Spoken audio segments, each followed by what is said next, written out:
imposto anual que é aplicado sobre o património imobiliário em Portugal, que é detido por proprietários, usufrutuários, que usufruem do bem, mas que não são efetivamente os seus proprietários, ou então também por superficiários, que são aquelas pessoas que não são donos do solo, da parte básica, não é, debaixo do imóvel, mas são sobre a benfeitoria ou o edifício que está sobre aquela base.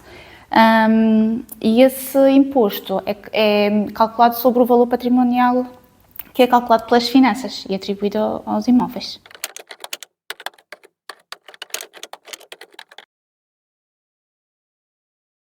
É sempre calculado sobre um limite mínimo e máximo que é determinado no código do IMI e depois cada município pode efetivamente liberar qual é a taxa aplicável. Neste momento, todos os municípios daqui da Madeira aplicaram a taxa mínima para os prédios urbanos de 0,3%. Portanto, essa taxa de 0,3% é multiplicada sobre o valor do VPT, que é o valor patrimonial tributário. E é aí que se calcula. Por exemplo, um imóvel de 100 mil euros, um apartamento, digamos, que tem o valor patrimonial de 100 mil euros, calcula-se sobre a multiplicação de 0,3% dessa taxa e aí vai dar um valor de IMI anual de 300 euros. Obviamente que depois pode haver deduções e benefícios fiscais, mas e aí já deduz do valor.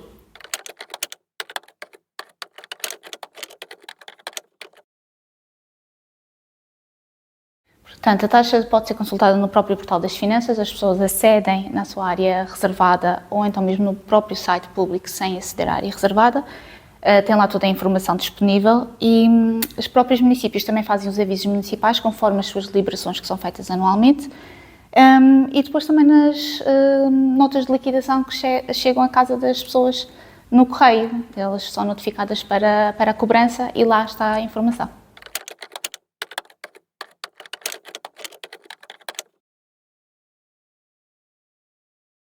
É possível, efetivamente, em determinadas situações, pagar menos IMI. O que eu aconselho sempre a fazermos uma simulação, pode ser feita no próprio portal das finanças, é gratuita, e as pessoas podem introduzir todos os parâmetros que lá estão para determinar se o valor que atualmente pagam está em consonância ou não e que, de acordo com a simulação e com os dados introduzidos, vão pagar menos, e isso é importante.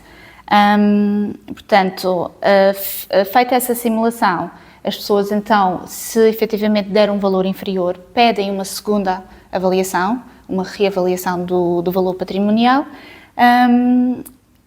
Caso existam circunstâncias extraordinárias, por exemplo, uma intempérie que destrói efetivamente o imóvel, não é? Às vezes acontece, podem pedir de imediato, mas regra geral, estas reavaliações são feitas de 3 em 3 anos. Okay? E o contribuinte ou o sujeito passivo pode sempre pedir de 3 em 3 anos essa avaliação. Porquê? Porque às vezes o coeficiente de vetustias, que é a idade do imóvel, não é atualizado automaticamente pelas finanças. E então estão sempre a pagar, ou recorrentemente a pagar, um valor de IMI calculado como se o imóvel fosse sempre novo e recente, quando ele já pode ter 10 anos, por exemplo, 20 anos ou mais. Portanto, é importante nesse aspecto.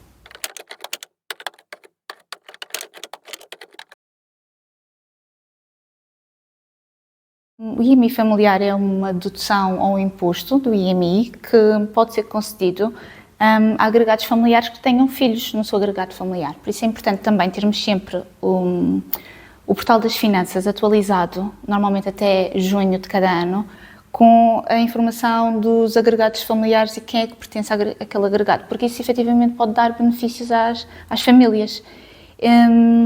Aqui na Madeira também todos os municípios aderiram ao IMI familiar, portanto, quem tem descendentes no seu agregado pode sempre beneficiar. As condições são para um dependente 30 euros, para 2 dependentes 70 euros de dedução e para 3 ou mais 140 euros. Portanto, essas são as deduções que são feitas depois, efetivamente, em conformidade com a informação que está no portal das finanças, do agregado familiar. Por isso é que é muito importante ter essa informação sempre atualizada.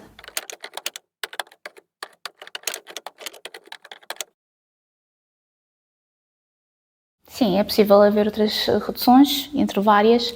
Posso salientar três. Nos prédios rústicos, por exemplo, pode haver uma redução de 50% quando estão afetos a uma exploração florestal, mas desde que exista um plano de gestão aprovado para o efeito. E depois, nas zonas de reabilitação urbana, também é possível haver um incentivo fiscal entre 3 a 5 anos. E, por fim, entre outros, não é? Mas aqui só exemplificar, prédios com eficiência energética também podem ter uma redução. Portanto, os prédios mais recentes agora têm esse plus, digamos.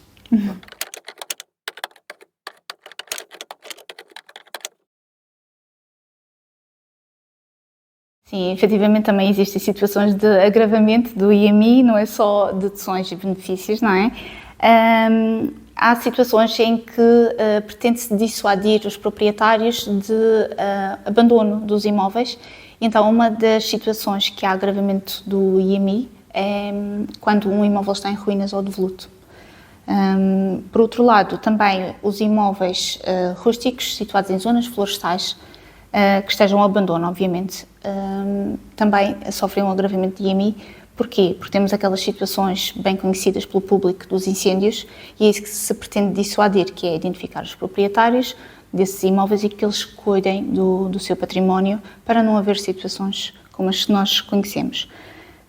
Por fim, outra situação que eu posso salientar, que também é muito importante porque estamos num mercado muito sujeito ao alojamento local, é que não é imperativo, mas que pode ser aplicável pelos municípios, um agravamento se esses alojamentos locais estiverem numa zona de pressão urbanística, portanto, e aí, de modo a dissuadir a existência de tantos alojamentos locais, pode haver também essa situação de agravamento.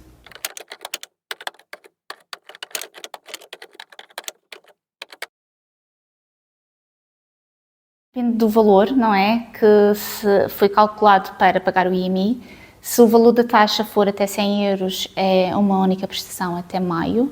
Se for entre 100 e 500 euros, são duas prestações, maio e novembro, e depois, em último caso, uma outra opção, de 500 euros para cima, não é?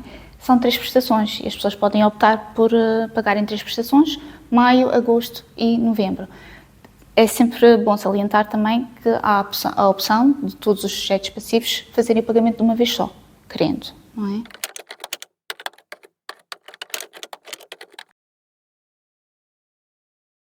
Ao não pagar o IMI no prazo, existe uma situação de dívida, não é?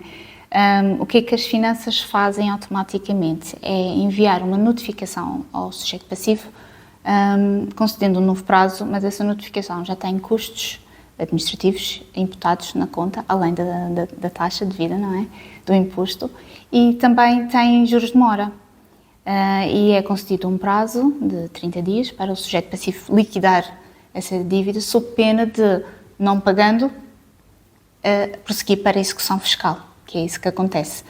De salientar que a execução fiscal é um processo coercivo, ou seja, as finanças automaticamente vão tentar recuperar aquele valor que está em dívida e podem fazer penhoras. Normalmente fazem. O que é que pode estar sujeito? Rendas que esse imóvel receba, rendimentos das pessoas, do sujeito passivo, ordenados, pensões, o que for, e também o próprio imóvel que está ali no património da pessoa, ou outros imóveis que a pessoa tenha. De salientar que, se for uma dívida de um sujeito passivo que só tenha um imóvel na sua propriedade onde habita, que é a sua casa própria e permanente, as finanças podem penhorar o imóvel, mas efetivamente não podem vendê-lo. Isso foi uma garantia que foi introduzida há uns anos atrás, porque durante a última grande crise que tivemos, na década passada, houve muitas situações em que as pessoas ficaram sem casa por dívidas fiscais. E aí, para impedir que uma situação dessas volte a acontecer, o imóvel fica sempre honorado com uma penhora. No entanto, não é vendido, mas a pessoa também, quando vender, não é, esse imóvel, quem compra sabe que existe aquela dívida e que aquela dívida tem prioridade em ser paga. Portanto, é uma maneira também do Estado estar sempre garantido, obviamente, e também da salvaguarda da vida das pessoas, não é? Da dignidade das pessoas estar ali salvaguardada e não ficar sem habitação.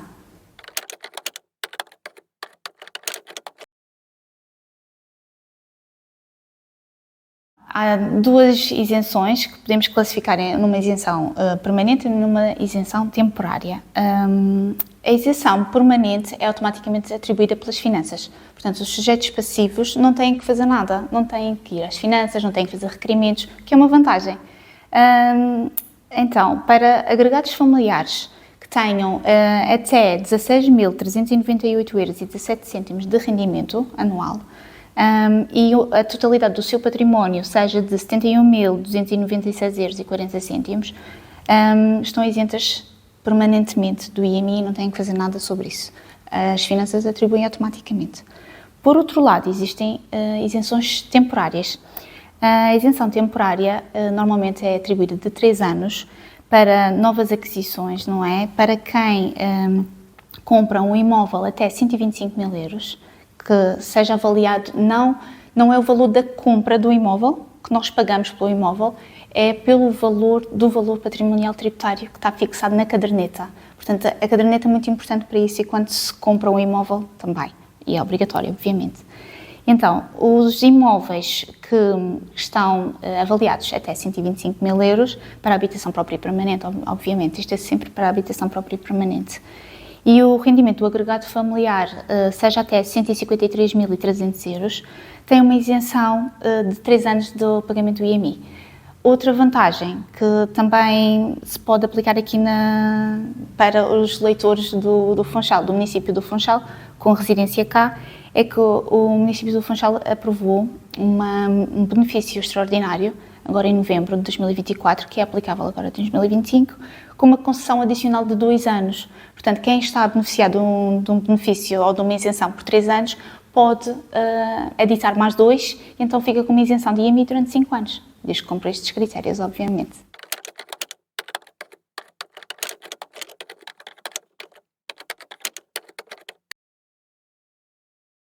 Não só o Estado tem direito a cobrar os seus impostos, os contribuintes sujeitos passivos também têm direito a reagir se alguma coisa não estiver correta, não é? As liquidações, por vezes, podem não estar corretas. Um dos exemplos é as liquidações que não têm em consideração nas atualizações do valor patrimonial tributário o coeficiente de vetustez, que é a tal idade do imóvel, que não é atualizada automaticamente pelas finanças, tem que ser os sujeitos passivos a atualizarem. E se pedem essa atualização e essa atualização não é feita, podem sempre pedir uma segunda avaliação para o imóvel ser efetivamente avaliado.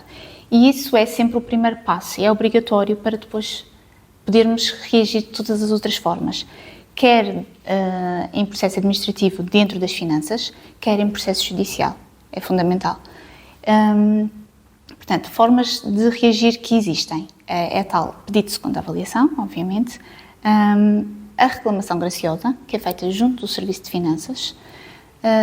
Simultaneamente, pode ser feita a impugnação judicial, que é junto do Tribunal Administrativo e Fiscal, para impugnar alguma coisa que não esteja correta e que seja detectada.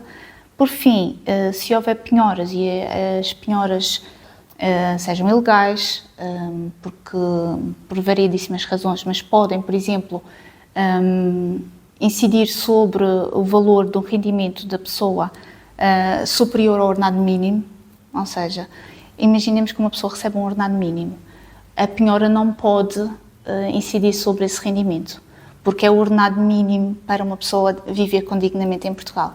Imaginemos que erroneamente é feita uma penhora e o ordenado mínimo dessa pessoa é todo penhorado para as finanças. Aí sim pode-se fazer também uma oposição judicial para impugnar essa penhora ilegal, de certa maneira, não é? Há muitas restrições nesta oposição judicial, obviamente, pois um advogado consegue parametrizar todos os requisitos que precisam de ser cumpridos, mas sim, estes são, assim, no geral, os mais aplicáveis.